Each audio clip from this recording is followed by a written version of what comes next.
పంచగచ్చిబౌలి భూముల వ్యవహారంలో సుప్రీంకోర్టు ఆగ్రహం వ్యక్తం చేయడంతో తెలంగాణ ప్రభుత్వం అప్రమత్తమైంది. సుప్రీంకోర్టు ఆదేశాలను పరిగణలోకి తీసుకుంటూ నివేదిక తయారీకి సిద్దమైంది. ఇందులో భాగంగా సచివాలయంలో నిన్న 2 కీలక సమావేశాలు జరిగాయి. ఉదయం డిప్యూటీ సీఎం బట్టి విక్రమార్క ఉన్నత స్థాయి సమావేశం నిర్వహించారు. సీఎస్, రెవెన్యూ, అటవీ శాఖ, జీహెచ్ఎంసీ, హెచ్ఎండీఏ ఉన్నతాధికారులు ఈ సమావేశంలో పాల్గొన్నారు. సాయంత్రం డిప్యూటీ సీఎం బట్టి, మంత్రి పొంగిలేటి సమావేశమయ్యారు. కంచగచ్చిబౌలి భూముల సమస్య పరిష్కారానికి ప్రభుత్వం ఏర్పాటు చేసిన త్రిసభ్య కమిటీలో బట్టి, పొంగిలేటి, దుద్దిల్ల శ్రీధర్ బాబు సభ్యులుగా ఉన్నారు. బట్టి, పొంగిలేటి భేటీ కావడంతో త్రిసభ్య కమిటీ తొలి సమావేశం జరిగినట్లయింది.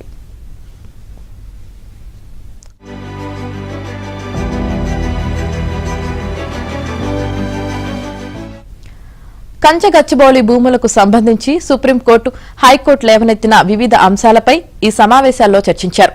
ఈ నెల 16వ తేదీలోపు సమగ్ర నివేదిక ఇవ్వాలని, లేదంటే వ్యక్తిగతంగా బాధ్యులవుతారని సుప్రీంకోర్టు సీఎస్ ను ఆదేశించింది. దీంతో నిన్న జరిగిన సమావేశాల్లో సుప్రీంకోర్టుకు అందజేయాల్సిన నివేదికలో పొందుపర్చాల్సిన అంశాలపై చర్చించారు. ఇప్పుడే పూర్తి స్థాయి అవగాహనకు రాకపోయినా తదుపరి జరిగే త్రిసభ్య కమిటీ సమావేశాల్లో ఆయా అంశాలపై మరింత చర్చించాలని నిర్ణయించారు. ఇక భూమికి సంబంధించి పూర్తి వివరాలను అందుబాటులో ఉంచాలని బట్టి అధికారులను ఆదేశించారు. ఇక త్రిసభ్య కమిటీ ఇవాళ విద్యార్థి సంఘాలు, పర్యావరణవేత్తలు, ప్రభుత్వ మద్దతుదారులతో సమావేశమయ్యే అవకాశాలు ఉన్నాయని తెలుస్తోంది.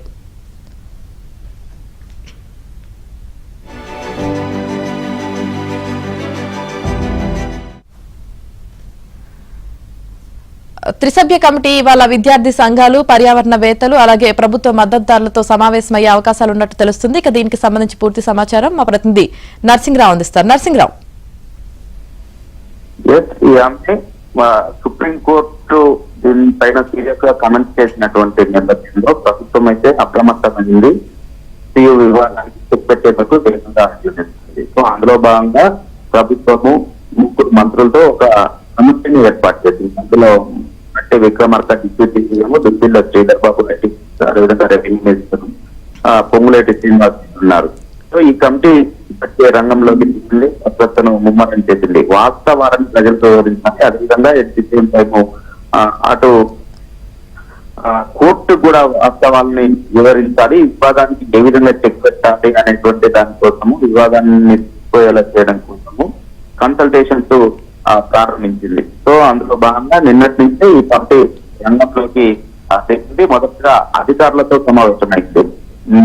బట్టి కమిటీ సభ్యులు బట్టి విక్రమార్క, సిఎస్ శాంతి కుమార్ తో పాటుగా అటవీ శాఖ, అదేవిధంగా రెవెన్యూ శాఖ, హెచ్ఎండిఏకు సంబంధించినటువంటి అధికారులతో ఆయన సుదీర్ఘంగా మంతనాలు జరిపారు, చర్చించారు. ఈ వివాదానికి విధంగా పులిస్తబెట్టాలి, దానికి సంబంధించినటువంటి పూర్వపరాలపైన సుదీర్ఘంగా చర్చించారు. ఇక అదే విధంగా ఈ కమిటీ ఈ రోజు నుంచి కంటిన్యూస్ గా ఇంకా కన్సల్టేషన్స్ చేయనుంది. అందులో భాగంగా ఎస్సీకి సంబంధించినటువంటి ఎగ్జిక్యూటివ్ సభ్యులతో, విద్యార్థి సంఘాల జేఏసీ నాయకులతో, పౌర సంఘాల జేఏసీ నాయకులతో, అదేవిధంగా ఇటు పర్యావరణానికి సంబంధించినటువంటి నాయకులతో కూడా సంప్రదింపులు జరిపేటువంటి అవకాశం ఉంది. ఏ విధంగా ఈ భూమి ప్రభుత్వానికి వచ్చింది, 20 ఏళ్ళు ఏ విధంగా పోరాటం చేసింది, అక్కడ ఏం చేయబోతుంది ప్రభుత్వము, ఎందుకు అక్కడ చర్చ చేసేటువంటి పనులకు శ్రీకారం చుట్టింది, ఇటీవల విస్తృతంగా వైరల్ అవుతున్నటువంటి ఫోటోలు కావచ్చు, వీడియోలు కావచ్చు, అవి నిజమైనటువంటి ఫేక్ వీడియోలు అనేటువంటి విషయాన్ని జనాల్లోకి విస్తృతంగా తీసుకెళ్లాలనేటువంటి